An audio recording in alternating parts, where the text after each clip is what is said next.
따라하시죠. 건강한 교회 만들기. 초등학교 실과 시간에 비료의 3요소에 대해서 배운 것이 기억납니다. 질소, 인산, 칼륨. 질소가 부족하면 식물의 성장이 활발하지 못하죠. 또 질소가 너무 많으면 웃자라서 열매가 맺히지 못합니다. 인산이 부족할 경우에는 작물이 튼튼하게 자라지 못해서 병충해에 약하게 되고, 칼륨이 부족하면 결실을 잘 못합니다. 알곡이 연글지 못하고 과실이 떨어지거나 아주 작게 열게 됩니다. 이 3대 요소가 균형을 잡아야 풍작을 이룰 수가 있습니다. 모든 성장은 성장의 요소들이 균형 잡고 있을 때 가능합니다.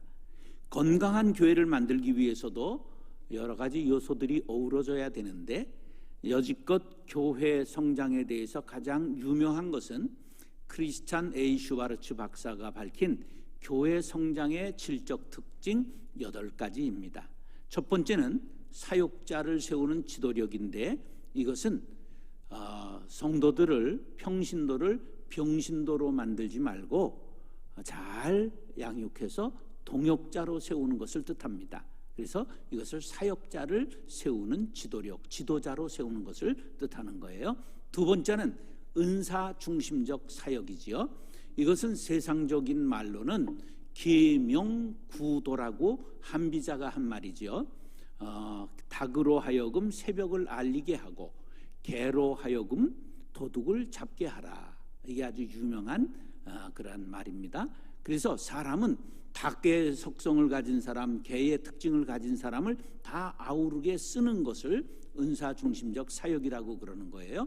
교회에서 가장 사람들이 좋아하는 게 뭔가 보면 우리나라 사람들이 공부를 좋아합니다. 아무데도 쓰잘데없고 써먹을지도 못하면서 성경 공부를 엄청 좋아한다는 그런 걸 알 수가 있어요. 그게 성경 공부하는 거. 그 다음에 뭘 좋아할까? 우리 사람들이 음악을 좋아해요. 그래서 성가대, 찬양팀, 여러 중창팀, 이런 것들을, 악기팀들 만드는 것이 참 좋습니다. 그 다음에 전도를 좋아하는 사람은 퍼센테이지가 약해도 좀 있고요. 그 다음에 봉사를 좋아하는 사람들이 많습니다. 그 이제 봉사 좋아하는 사람들은 봉사팀으로 보내야 돼요. 그럼 요리 잘하는 사람은 어디로 보내야 될까? 주방으로 보내야 되죠. 그러면 요리 잘하는 사람은 한 칼하는 성격이 있다는 걸 압니까? 그러면 한 칼하는 사람들 다스리기 위해서는 어떻게 하면 될까?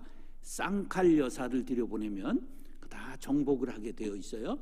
이런 것들을 이제 사람을 배치하는 거, 이걸 세상에서는 인사 배치, 교회에서는 은사 배치 그렇게 말합니다. 이런 것들을 은사 중심적 사역 그렇게 말하는 거죠. 그 다음에 열정적 영성만 있어도 안 되고 또 열정만 있어도 안 되고, 이게 조화를 이루어야 된다 그런 거고요. 그 다음 기능적 조직은 기름친 기계가 돌아가듯이 잘 윤활유를 쳐서 돌아가게 만들어야 된다. 그 다음에 5번째는 영감 있는 예배. 그러니까 영감님들이 많은 걸 뜻하는 게 아니라 아주 은혜가 넘치는 예배를, 감격적인 예배를 드릴 수 있는 교회가 성장한다 그런 말이고요. 그 다음에 전인적 소그룹이라고 하는 것은 아주 모든 모임들이 잘 움직일 수 있도록 성가대나 교회 학교 교사들이나 구역이나 재직회의 사역 조직 모든 것들이 참 반짝반짝 윤이 나고 그냥 이렇게 잘 돌아가게 만들어야 교회가 잘 된다. 작은 그룹들이 잘 돼야 된다. 나라도 대기업만 있어서는 안 되고 중소기업이, 강소형 기업들이 일어나야 된다. 그런 것처럼 모든 그룹들을 활성화시키면 교회가 부흥하더라 그런 말이고요. 필요 중심적 전도, 이런 것은 옛날은 예수 천당 그러면 불신 지옥 그런 겁먹고 교회들을 왔어요. 근데 요새는 사람들이 달프 달아서 그렇게 안 되거든요. 그런 사람들에게 그들의 필요를 따라서 가서 전도하는 거예요. 노인들에게 가서 발 마사지도 해드리고, 외로운 노인들에게 가서 이야기 벗도 되어주고, 고아들을 돌아보고, 이렇게 필요를 따라 전도하는 것을 필요 중심적 전도 그렇게 말하고, 그 그다음에 이제 사랑의 관계는 교회가 사랑 지수가 높아야 돼요. 우리가 IQ는 지능 지수, 그다음에 감성 지수라고 하는 EQ도 있는 것처럼 LQ가 있어요. 러브 쿠오션이라고 하는 바로 사랑의 관계인데, 사랑의 관계는 간단해요. 오늘 장례식 광고했잖아요. 그럼 장례식에 가서 울어주는 거예요. 장례식에 가는데 우린 꼭 뭘 생각하면 조의금 그런 게 요새는 필요하지 않아요. 제일 중요한 건 사람이 중요해요. 그래서 울어주기. 결혼식 참석해서는 뭐예요?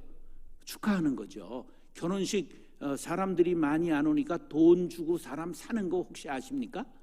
예, 사돈집에 쪽팔릴까봐 돈 주고 사람 사서 하객들을 사는 경우가 있어요.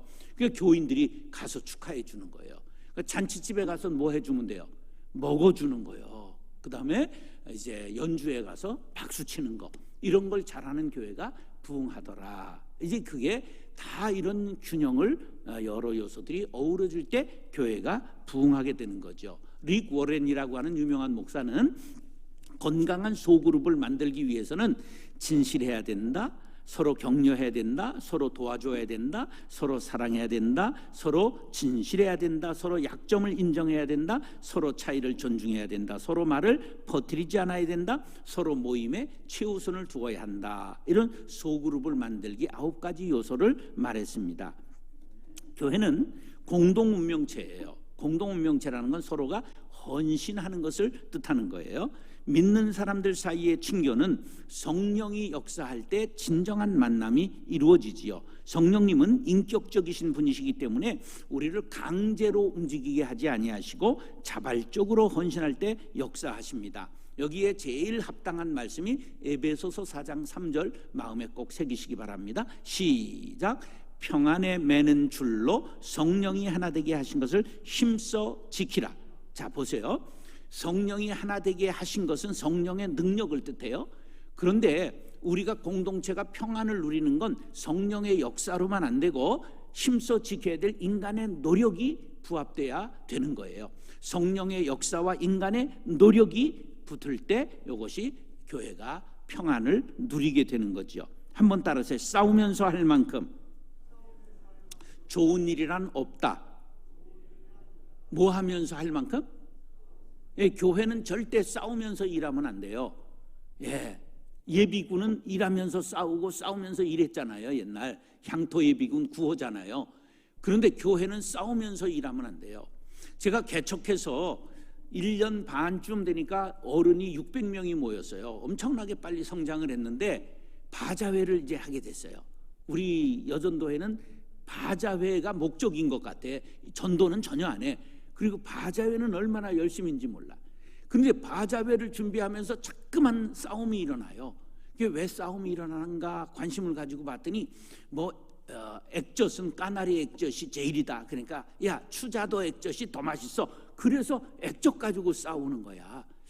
아, 이게 왜 그런가 봤더니 경험이 다른 사람들이 모였는데 얼마나 많이 여기저기서 왔느냐 하면 교회가 약 100개가 모여든 거예요.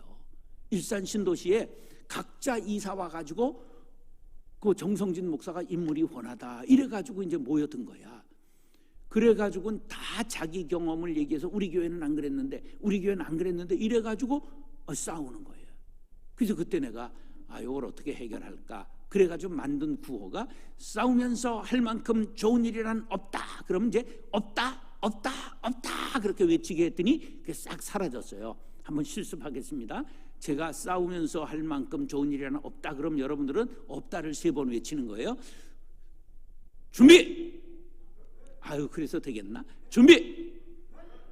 싸우면서 할 만큼 좋은 일이란 없다.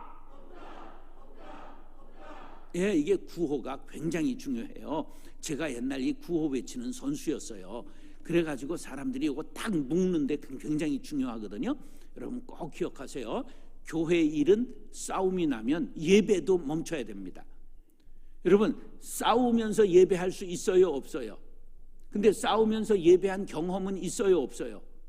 있어요. 나도 고3 때 우리 교회가 싸움이 났는데 막 그냥 목사님을 밀고 올라가는 사람, 또 밀고 떨어뜨리는 이런 걸 내가 봤거든.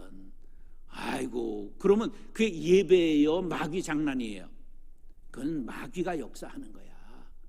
그러니까 절대 교회는 싸우면 안 돼요. 예배를 멈추고 각자 예배 드릴 망정 절대 교회에서 싸우면 안 되는 거예요. 그러니까 다른 일은 말할 것 없죠. 절대 교회에서는 싸우면 안 된다 하는 걸 마음에 꼭 새기세요. 왜? 그러면 주님의 평안이 떠나잖아요. 평안에 매는 줄로 성령이 하나 되게 하신 것을 힘써 지켜야 되는 건 우리의 몫이라 그런 말이에요. 할렐루야. 자, 그래서 사랑이 넘치는 교회를 만들어야 돼요. 건강한 공동체를 만들기 위해서는 하나님의 능력과 우리들의 노력이 함께 어우러져야 되는 거예요. 사랑은 아무나 하나 그런 노래 있잖아요. 예, 사랑은 아무나 하지 못하는 것처럼 바로 교회의 평안도 기교가 필요하고 친교에도 기술이 필요한 거죠. 우리는 하나님의 자녀들이에요. 이걸 로얄 패밀리라고 말해요. 우리가 왕족이란 말이에요. 하나님의 자녀니까. 그런데 성숙하게 관계 맺는 법을 배워야 되지요. 디모데전서 3장에 이런 말씀이 있어요. 내가 속히 네게 가기를 바라나 이것을 네게 쓰는 것은 빨리 가야 되는데 가지 못하니까 급해서 너희들에게 편지한다 이런 말이에요. 만일 내가 지체하면 너로 하여금 하나님의 집에서 어떻게 행하여야 할지를 알게 하려 함이니. 왜 편지를 쓴다고요? 하나님의 집인 교회에서 어떻게 해야 할 거를 알게 하기 위해서 지금 편지 쓴다. 이 집은 살아계신 하나님의 교회요 진리의 기둥과 터니라 싸우면 안 된다 그런 말이에요. 우리가 교회에서는 절대 싸우면 안 돼요. 교회는 은혜로운 공동체를 만들기 위해서 우리가 어떻게 행동해야 되는 것을 잘 알고 해야 되는 거죠. 사랑하는 형제 자매 여러분, 건강한 공동체 프리한기 교회를 만들기 위하여 우리 모두가 온전히 이 인격의 지경, 신앙의 지경을 넓혀가며 아주 아름다운 교회를 만들기를 다짐하시면 아멘 하시기 바랍니다. 아멘 하는 사람만 3대가 잘 될지어다. 두 번째는 소용없어요. 첫 번째 하세요. 따라하시죠. 누룩을 제거해야 합니다. 자, 이게 교회가 한 번에 탁 세워지면 좋지만 그렇지 않아요. 벽돌도 한 장 한 장 쌓아야 되는 거잖아요. 이번에 광주의 아파트 급히 서둘다가 왕창 무너졌는데요. 생각해 보세요. 살다가 무너졌으면 얼마나 끔찍했을까. 살다가 무너졌다면 그거 정말 엄청난 문제잖아요. 큰일 났어요. 근데 그렇게 한꺼번에 와르르 무너지는 것은 교회가 어떨 때 무너지느냐? 거짓말이라고 하는 폭탄이 교회를 무너뜨려요. 무슨 폭탄이 무섭다고요? 거짓말. 그래서 거짓말하면 안 돼요. 왜냐하면 이 거짓말이라는 것, 거짓이라는 건 악하기 때문에 퍼지는 특성을 갖고 있어요. 그래서 성경엔 그걸 누룩이라고 말해요. 누룩이 무슨 성격이 있기 때문에? 퍼지는 성격이 있기 때문에. 그래서 데살로니가전서 5장 22절에 보면 악은 어떤 모양이라도 버리라고 말하는 거예요. 아주 조그만 누룩이라도 악은 버려야 된다는. 왜? 무슨 특징이 있다고요? 확산성이 있어요. 퍼지기 때문에. 악은 조금이라도 제거하라는 거예요. 에베소서 4장 25절에 보면 그런즉 거짓을 버리고, 무엇을 버리고? 거짓을 버리고 각각 그 이웃과 더불어 참된 것을 말하라. 이는 우리가 서로 지체가 됨이니라. 자, 우리가 정직함 없이는 교회를 유지할 수가 없습니다. 누룩은 악과 같이 확장성을 가지고 있기 때문에 죄를 상징하는 비유에 등장합니다. 고린도전서 5장 7절에 보면 너희는 누룩 없는 자인데, 우리는 죄 씻음 받아서 누룩이 없는 사람이라는 거예요. 새 덩어리가 되기 위하여 묵은 누룩을 내버리라. 우리의 유월절 양 곧 그리스도께서 희생되셨느니라. 유월절 양 되시는 예수님의 보혈의 피를 우리가 덧입은 사람들은 누룩을 버린 사람, 깨끗게 된 사람이라 그런 거예요. 자, 묵은 누룩을 내버리라는 말은 이스라엘 사람은 삼척동자도 다 알아요. 유월절이 되면 무엇을 찾아서 버렸을까요? 묵은 누룩을 샅샅이 집을 두져가지고 다 내어버렸어요. 왜 그랬느냐? 누룩이라는 게 뭐냐면 밀을 굵게 갈아 반죽하여 덩이를 지어 띄운 것으로 술을 빚는 데 쓰는 발효제, 빵을 부풀게 하는 발효제예요. 그런데 이스라엘 백성들이 6월절에 그 애굽에서 탈출할 때 급하니까 반죽에 누룩을 넣어서 빵을 부풀려 먹을 시간이 없었어요. 그래서 조상들의 맛없는 빵을 먹었던 고난을 기억하며 6월절이 되면 일주일 동안을 무교병을 먹어요. 교자는 바로 발효할 교자예요. 그래서 이스트 누룩을 넣지 않은 떡을 며칠 먹어야 된다고? 7일을 먹어야 돼요. 그러니까 너무 발효한 맛있는 빵을 먹고 싶으니까 유혹에 빠질 것을 대비해서 집에서 누룩을 제거해 버리는 거예요. 누룩을 집에 남기면 안 돼요. 그래서 전부 맛없는 빵을 조상의 고난을 기억하며 강제로 먹어야 되는 거예요. 이걸 3,500년 동안 그대로 지켜온 게 유태인들이에요. 지독한 사람들이에요. 민족 정신을 지키느라고. 근데 우리도 바로 그 정신을 지켜야 된다, 그런 말이에요. 고린도전서 5장 11절에 보면 이제 내가 너희에게 쓴 것은 만일 어떤 형제라 일컫는 자가 음행, 탐욕, 우상숭배, 모욕, 술취함, 속여 빼앗는 것, 요게 누룩이라는 거예요. 이런 사람은 사귀지도 말고 그런 자와는 함께 먹지도 말아라. 누룩은 교회에서 제거하라, 이런 뜻이에요. 교회 생활에서 제거해야 될 누룩, 음행, 이건 교회에서 음행하는 사람은 반드시 출교해야 됩니다. 근데 이 사람이 음행했다 그리고 광고하고 출교하면 안 돼요. 개인적인 프라이버시가 있으니까 조용히 내보내야 돼요. 교회에서는 음행은 엄하게 다스려야 된다. 그 다음에 탐욕, 우상숭배, 모욕, 술취함, 교회에서 술 마시면 안 됩니다. 한 번은 이제 제가 우리 스포츠 선교팀이 광성교회가 한 20개 있었어요. 근데 야구 선교단에서 술 먹는다는 소리가 자꾸만 들려오는 거예요. 그래서 불렀더니 30명이 당회실에 겁먹고 쫙 들어섰어요. 그래서 제가 그랬어요. 괜찮아, 나도 전도사 때 끊었어. 술 먹는 게 그렇게 큰 죄는 아닌데 교회 모임을 하고 나서 바로 술을 처먹으면 교회가 욕을 먹잖아. 집에 들어가서 샤워하고 옷 갈아입고 나서 그러고 처먹어. 그러면 교회 이름으로 모인 게 아니고 각자 모인 거로 인정해 줄게. 그 다음에 또 먹는다는 소리가 들어왔을까 안 들어왔을까? 안 들어왔어요. 그래도 처먹으면 인간도 아니잖아. 우리가 절대 교회 이름으로 모여서는 포도주도 마시지 마세요. 야, 우리 집에 좋은 포도주 있어. 그럼 혼자 처먹어, 혼자 처먹어. 절대 교인들끼리 모여서 술을 먹으면 안 된다 하는 것을 꼭 기억하시기 바랍니다. 성경에 하지 말라고 그랬어요. 더 중요한 거 있어요. 속여 빼앗거든 금품을 억지로 빼앗는 건데, 이게 교회가 부흥하면서 여러분들 지금 6개월 만에 40명이 200명이 넘게 모이잖아요. 이런 교회가 지금 대한민국에 없어요. 이렇게 부흥의 불길이 타오르는 교회가. 근데 반드시 이런 속에는 돈 거래가 생기고 다단계가 들어옵니다. 교회에서 절대 다단계 하면 내쫓아야 됩니다. 그 다음에 돈 거래하면 안 됩니다. 제가 가르쳐 드릴게요. 우리가 부흥의 97년에 교회를 개척했는데 1월에 했는데 11월에 IMF가 왔어요. 그러니까 이제 부도난 사람 막 이렇게 어려운 사람이 생기면서 어떤 일이 생겼냐면 두 사람이 한 10명씩에서 돈을 빌렸어요. 막 1억씩이 되는 거야. 그러니 개척한 지 1년 되는 교회에서 20명이 돈을 빌려주고 난리가 났어요. 교회가 망하는 거예요.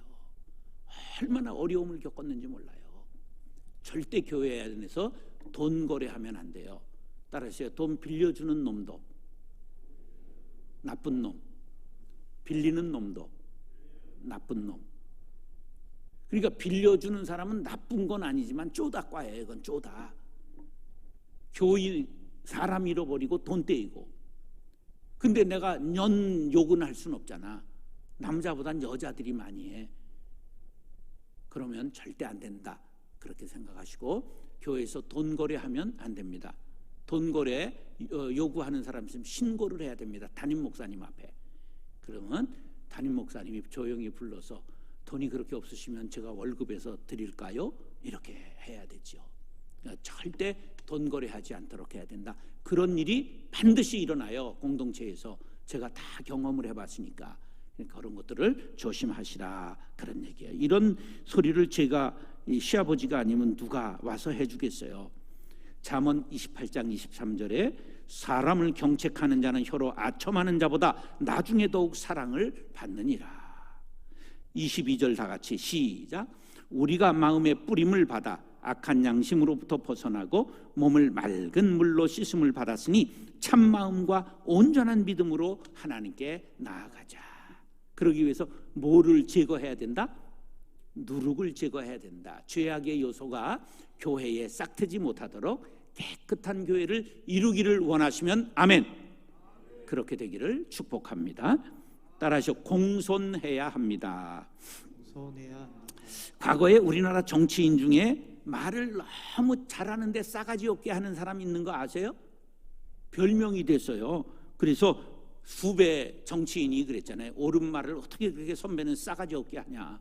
그래가지고 옳은 말을 싸가지 없게 하는 사람, 이렇게 아주 닉네임이 된 사람이 있었어요.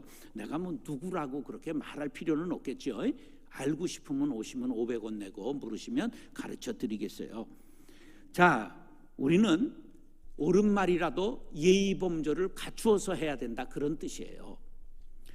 디모데전서 5장에 보면 늙은이를 꾸짖지 말고 권하되 아비에게 하듯 하며 젊은이에게는 형제에게 하듯 하고 늙은 여자에게는 어머니에게 하듯 하며 젊은 여자에게는 온전히 깨끗함으로 자매에게 하듯 하라. 우리는 유교 바탕을 가지고 살아왔어요. 그렇기 때문에 최종으로 기분 나쁘면 너 나이가 몇이야? 이렇게 말하는 사회예요. 이것을 장유 유서의 오륜에 뿌리가 있기 때문에 그렇게 말하는 거예요. 그리고 특별히 교회에서는 사랑은 무례히 행하지 않는다는 것을 꼭 기억하면서 공손하게 사람을 대하라는 말입니다. 그러면 공손은 뭐고 겸손은 뭐냐? 공손은 예의가 바르고 겸손한 걸 공손하다고 말해요. 공손의 반대는 말은 무례하다는 것이고, 겸손은 남을 높이고 자기는 낮추는 태도를 말해요. 그것의 반대말은 교만이에요.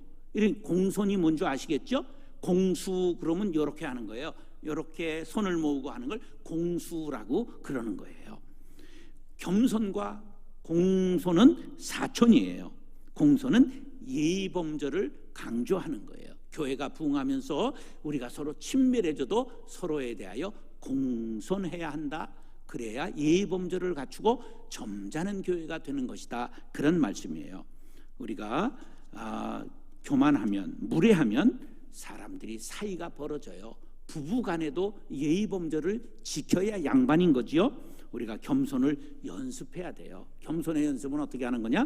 자신의 약점을 인정하고 다른 사람의 약점에 대해 인내하고 다른 사람을 지적할 때 내가 받아들일 수 있어야 돼요. 그 다음에 다른 사람을 세워줄 수 있는 아량을 갖는 거지요. 그러면 공손함이란 뭐냐? 서로 차이를 존중하고 서로의 감정을 배려하고 짜증나게 하는 사람에 대하여 인내하는 것이에요. 그래서 오늘 본문은 이렇게 말씀하지요. 23절 24절 시작. 또 약속하시는 이는 믿부시니 우리가 믿는 도리의 소망을 움직이지 말며 굳게 잡고 크게 서로 돌아보아 사랑과 선행을 격려하며. 할렐루야. 자, 세상 사람들은 잘못한 사람, 잘못한 교회가 있으면 막 공격하고 욕하지요. 우린 그러면 안 돼요. 갈라디아서 6장 1절에 이렇게 말씀을 하세요. 형제들아, 만일 무슨 사람이 범죄한 일이 드러나거든 신령한 너희는 어떤 마음으로? 온유한 심령으로 그러한 자를 바로잡고 너 자신을 살펴보아 너도 시험을 받을까 두려워하라. 세습하는 게 좋은 일이에요? 나쁜 일이에요? 이게 가치관이 다 달라요. 왜 100년 점포, 노포 이런 거는 막 광고를 해주고 그래요? 그러니까 어떤 일은 대를 잇는 것이 훌륭한 일이에요. 그런데 한국 사회에서 교회가 대를 잇는 것은, 자녀들이 대를 잇는 것은 그 재산권을 가졌다고 생각을 하는 거예요. 그래서 공정이라고 하는 것을 이게 세상 사람들이 너무 중요하게 생각하니까 그거에 반대하는 거예요. 그래가지고 세습했다고 남의 교회를 막 공격들 하잖아요. 근데 사실은 공격할 일이 아니라 내가 잘해야 되는 거예요. 내가. 그래서 저는 얼른 64세에 내려놓은 거예요. 예, 남 욕할 거 없다. 내가 깨끗하게 하는 게 중요하다. 따라서 내가 깨끗하자. 내가 공손하자. 내가 바르게 살자. 그 성경에 그랬잖아요. 너 자신을 살펴보아 너도 시험을 받을까 두려워하라. 여러분, 돈 싫어하는 사람이 어디 있어요? 권력 싫어하는 사람이 어디 있어요? 제가요, 재직이 8,000명 있었어요. 직원만 750명 있었어요. 교회 예산만 165억이었고 1년에 제가 600억을 결제했어요. 학교하고 복지재단 다 합해서. 은행이 있었어요. 80억짜리. 그런데 그거 싫은 사람이 어디 있어요? 근데 나도 욕심이 있는 사람인 걸 내가 깨닫고, 나도 사고 치기 전에 시험을 받을까 두려워하라. 빨리 내려놓자. 그리고 64세에 전부 내려놓고 산속으로 아예 들어가 버린 거예요. 왜? 나도 욕심이 있는 걸 내가 알기 때문에. 욕심 부리기 전에, 사고 치기 전에 내가 잘해야 되겠다. 여러분, 남 권해야죠. 그렇게 하시면 안 됩니다. 나도 권했어요, 그런 분들에게. 그러나 말 안 들으면 싸울 게 아니라 나를 돌아보아 내가 깨끗하게 해야 되죠. 그게 공손이에요. 여러분, 하나님 앞에 겸손하고 사람들에 대하여 공손하게 살아갈 수 있게 되기를 간절히 바랍니다. 사람들을 대하다 보면요, 고문관도 있고 독불장군도 있고 요주의 인물도 있고 요시찰 인물들도 있어요. 그런 사람은 관계 장애인이에요. 이 육체 장애인이 아니고 관계 장애가 있는 사람들이에요. 그걸 불쌍히 여겨야 돼요. 장애인들 잘 돼야 되잖아요. 관계 장애인을 불쌍히 여겨야 돼요. 아, 저 사람이 관계를 잘 못하는구나. 내가 다가가서 손 내밀고 따뜻하게 맞아주고 안아주어야 교회가 되는 거예요. 서로가 공손할 수 있는 방법이 뭐냐? 아, 저 사람이 어떤 성장 배경을 가지고 살아왔길래 저럴까 이해하는 거예요. 아, 어렸을 때 사랑을 못 받았구나. 저 사람이 사랑병 환자구나. 아픈 상처를 치유해주고 안아주고 이해해줘야 형제가 되는 거예요. 공손함의 또 다른 모습은 그 사람을 얕보지 않는 거예요. 누구나 하나님 앞에 존귀한 사람들이에요. 왜? 하나님의 형상이 그 안에 담겨 있기 때문이에요. 그래서 사람은 장애자도 귀하고 흑인도 귀하고 백인도 귀하고 나도 귀한 거예요. 옆에 사람들을 한번 인사하세요. 당신이 존귀한 것을 알았습니다. 왜? 이 안에 하나님의 형상 임하고 대의를 우리가 받았기 때문에, 하나님의 이미지가 우리 안에 곁들여 있기 때문에요. 개를 그렇게 이뻐하면서 쪽쪽 맞추고 그렇게 끌어안고 자면서 사람을 미워하는 건 죄예요. 왜? 개에게는 이쁘기는 해도 그 하나님의 형상이 담겨 있지 않아요. 사람은 그냥 범죄인까지도 사형시키면 안 되는 것은 그 안에 하나님의 형상이 담겨 있기 때문에 사람이 사람을 처치하면 안 되는 거예요. 우리가 누구든지 존귀하게 여겨야 돼요. 로마서 12장 20절 시작. 내 원수가 줄이거든 먹이고 목마르거든 멋있게 하라. 누가 줄이거든? 원수가. 다시 한번 시작. 내 원수가 줄이거든 먹이고 목마르거든 마시게 하라. 그리함으로 네가 숯불을 그 머리에 쌓아 놓으리라. 숯불을 여기에 쌓아 놓으면 얼굴이 어떻게 돼요? 뜨거워지잖아요. 미안하게 만들라는 거예요. 미안하게 만들어라. 제가 6만 명 교인이 23년간 등록을 했는데 나를 미안하게 한 사람들이 많이 있죠. 아프게 한 사람들이. 근데 욕을 안 하는 거예요. 지금 한 4년 전에 아프게 하고 떠나쁜 분이 지난 주간에 찾아왔어요. 부부가. 내가 욕을 안 했으니까 찾아올 수 있잖아요. 그 위에서 기도해주고 얼마나 좋아요. 사람이 그렇게 화해하고 다시 만날 수 있어야 되지. 우리 그런 교회를 만들어야 되는 거예요. 공손하게 모든 사람을 대하여 변화시키고 아름다운 풀향기 교회를 만들겠습니다. 다짐하시면 아멘 하시기 바랍니다. 따라하시죠. 모이기에 힘써야 합니다. 모이기에 힘써야 합니다. 사람은 어디에 가느냐에 따라 이름이 달라져요. 술집에 자주 가면 무슨 꾼이에요? 나이트클럽 자주 가면 무슨 꾼이에요? 춤꾼이지. 그러면 이건 좀 어려운데 자유로를 자꾸만 달리면 뭐가 될까? 자유 부인이 되지. 사모님 제비 하나 키우실래요? 이런 데잖아. 근데 자유로를 자꾸 다니면 사실은 일산 사람 되는 거야. 그런데요, 빠칭코 자주 가면 노름꾼이라고 그러잖아요. 교회에 자주 모이면 뭐가 될까? 그럼 예수쟁이 되고 하나님의 자녀 되는 거예요. 어디에서 노느냐가 중요한 거예요.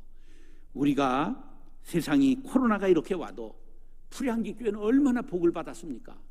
가족을 전부 데리고 나와도 의자 하나씩 다 누워 있을 수 있잖아요. 이게 1800석이란 말이야. 이 1800석에 40명 남았으니 얼마나 복이에요. 이 시대에 얼마든지 모아드릴 수 있잖아요. 할렐루야. 누구든지 오라. 그래가지고 이게 부흥의 불길이 타오르고 있는 거예요. 여러분, 이런 게 복인 줄 아시기 바랍니다. 따라서 될 일만 남았다, 채울 일만 남았다. 간단한 거예요. 더 내려갈 일이 없잖아요. 그러니까 이제 되는 일만 남은 거예요. 25절이 이렇게 말해요. 시작. 모이기를 피하는 어떤 사람들의 습관과 같이 하지 말고 오직 권하여 그날이 가까움을 볼수록 더욱 그리하자. 세상 사람들은 코로나 왔다고 모임 폐하고 자꾸만 폐하는데 우리는 모일 수 있잖아요. 이게 전체 1800평이고 땅이 5000평인데 얼마든지 사람을 모여드릴 수 있잖아요. 거리 지키기 다 하고도 모일 수 있잖아요. 할렐루야. 얼마나 감사해요. 뭐 우리가 교회에 모이면 유익이 있어요. 술을 끊게 되고 담배를 끊게 되잖아요. 제가 중학교 2학년 때 술 담배를 했어요. 그건 일찍 하는 거야. 섰다 앉았다는 국민학교 6학년 때 했어. 근데 중3 때 교회 사찰을 했어요. 집이 교회인데 담배를 어디 꽂붙여 놓을 데가 없잖아. 고1 때 끊었어. 할렐루야. 임박이기 전에 끊었잖아요. 노름을 중3 때 끊었어요. 제가 타짜였어요. 근데 아무 재미가 그 후에는 없어요. 라스베가스에 가서 한번 땡겨보세요. 그게 뭔 재미가 있어? 이걸 왜 땡기고 자빠졌어? 아름다운 자연을 보고 다녀야지. 우리 직장생활 동아지역에서 할 때 포커가 그냥 광풍이 불었어요. 월급들 타는 날 다 모여서 총각들이 월급 다 날리고 다 그랬어요. 근데 아무 재미가 없는 거예요. 왜? 중3 때 마스터 해버렸잖아. 여러분, 교회에 다니면요, 쇼핑 중독도 우리가 전부 술 담배도 쓸데없는 동창들 만나는 거 이런 거 다 끊게 돼요. 그것뿐만 아니죠. 마음의 평안과 건강을 얻게 되고요, 금생뿐만 아니라 내세의 영생복락을 누리게 될 줄로 믿습니다. 이게 인생 승리의 비결이에요. 날마다 마음을 같이하여 성전에 모이기를 힘쓰고, 우리 모두가 날마다 모이기를 힘쓰는 교회 될 수 있기를 축복합니다. 공동체라는 게 뭐냐? 운명을 같이 하는 조직을 공동체라고 말하는 거예요. 공동 운명체의 준말이에요. 풀향기 교회는 공동 운명체로 우리가 만난 겁니다. 그럼 어떻게 해야 되느냐? 허물을 덮어주는 사람들이 돼야 돼요. 우리가 서로 허물을 덮어주고, 가장 공동체를 해치는 게 뭐냐? 유태인들이 기부추라고 하는 공동체가 있잖아요. 공동체를 어떻게 유지하는 줄 아세요? 어려서 가장 큰 죄가 모치셈나라고 가르칩니다. 모치셈나가 가장 큰 죄라는 뜻이에요. 그런데 유대인들이 가장 큰 죄가 험담이라고 가르칩니다. 가장 큰 죄가 뭐라고요? 남을 모함하는 거, 남을 비방하는 거, 이게 가장 큰 죄라고 가르쳐요. 그래서 유대인의 격언에 험담은 세 사람을 죽인다. 말하는 너도 죽고 듣는 사람 죽이고 상대방 그 비방의 대상이 되는 사람도 죽인다. 그래서 험담이 최고의 죄라고 가르칩니다. 옛날 우리말에 남의 과실을 듣거든 부모의 이름을 들은 것처럼 하여 귀로는 들을지언정 입으로 말하지 말라. 양반이 아버지의 이름을 말해요, 안 해요? 안 하는 거예요. 함자를 얘기하는 게 아니에요. 우리가 그런 것처럼 남의 말 들으면 아버지 이름 들은 것처럼 말하지 말라는 거예요. 이런 자세로 형제를 지켜준다면 모일 때마다 기쁨이 있지요. 상처를 주지 않게 되지요. 말쟁이는 친한 벗을 이간한다고 잠언에 말씀하고 있어요. 우리는 그럼 서로에 대하여 모이기를 힘쓰는데 어떻게 모여야 되는가? 로마서 12장 10절로 11절에 모이면서 이런 정신으로 모이라고 말씀합니다. 로마서 12장 시작. 형제를 사랑하여 서로 우애하고 존경하기를 서로 먼저 하며 부지런하여 게으르지 말고 열심을 품고 주를 섬기라. 할렐루야. 사랑하는 형제 자매 여러분, 열심히 모이시기 바랍니다. 말씀으로 교제하고 기도로 깊어지는 영적 교제를 나누면서 서로를 존중하고 사랑하며 건강한 프리한기 교회를 이룰 수 있게 되기를 예수님의 이름으로 축원합니다. 따라서 건강한 교회 만들기, 건강한 교회 만들기, 누룩을 제거해야 합니다. 누룩을 제거해야 합니다. 공손해야 합니다. 공손해야 합니다. 모이기에 힘써야 합니다. 모이기에 힘써야 합니다. 이 시대를 여러 가지 말로 표현하고 있지만 한마디로 표현한다면 스마트폰 시대입니다. 폰으로 해결하는 일들이 참 많아졌습니다. 신앙생활도 이에 포함됩니다. 크리스찬들이 복음 앱을 잘 활용하면 감사와 감동이 가득한 은혜의 도구가 되지만 세상적인 앱을 사용하는 시간이 많아질수록 믿음에서 멀어지게 됩니다. 특히 다음 세대들이 폭력적 게임이나 선정적 영상에 중독되면 영적, 지적, 정서적으로 피폐하게 됩니다. 청소년을 비롯하여 유아에서 노년까지 스마트폰을 은혜의 도구가 되도록 하는 것이 시대적 사명입니다. 크로스로드 복음앱 운동에서 이 사명을 감당하기 위해 복음앱 플랫폼 감바구니를 개발하여 소개합니다. 감바구니에는 자체 개발한 복음앱과 성경 찬송, 묵상 연구, CCM, 미디어, 어린이, 교회 자료, 자녀 보호 등의 카테고리로 묶은 50여 종의 추천 복음앱이 담겨 있습니다. 각자의 신앙생활에 필요한 복음앱을 선택하여 항상 활용한다면 스마트폰은 은혜의 도구가 되어 경건한 신앙인이 될 수 있도록 인도할 것입니다. 자체 개발 복음앱으로 하루 한 절씩 성경을 암송할 수 있는 라크마 365, 모든 성도들에게 말씀이 생명이 되게 하는 유익한 복음 앱입니다. 다음 세대를 위한 복음 앱으로는 성경 66권의 목록을 노래와 함께 암송할 수 있는 성경 목록 게임, 산상수훈의 성경 게임 8복, 성령의 9가지 열매를 게임으로 만든 카르퍼스, 말씀을 읽고 면류관을 획득하는 성경 면류관 게임, 말씀을 읽고 단어를 연결해가는 성경 십자말 게임, 성경 단어로 핸드폰의 자판을 게임으로 익히는 성경 엄지족 등이 있습니다. 복음앱 운동에서는 계속해서 유아에서 노년까지 신앙생활에 유익한 복음앱을 개발하여 보급할 것입니다. 성도 여러분들의 동참을 바랍니다.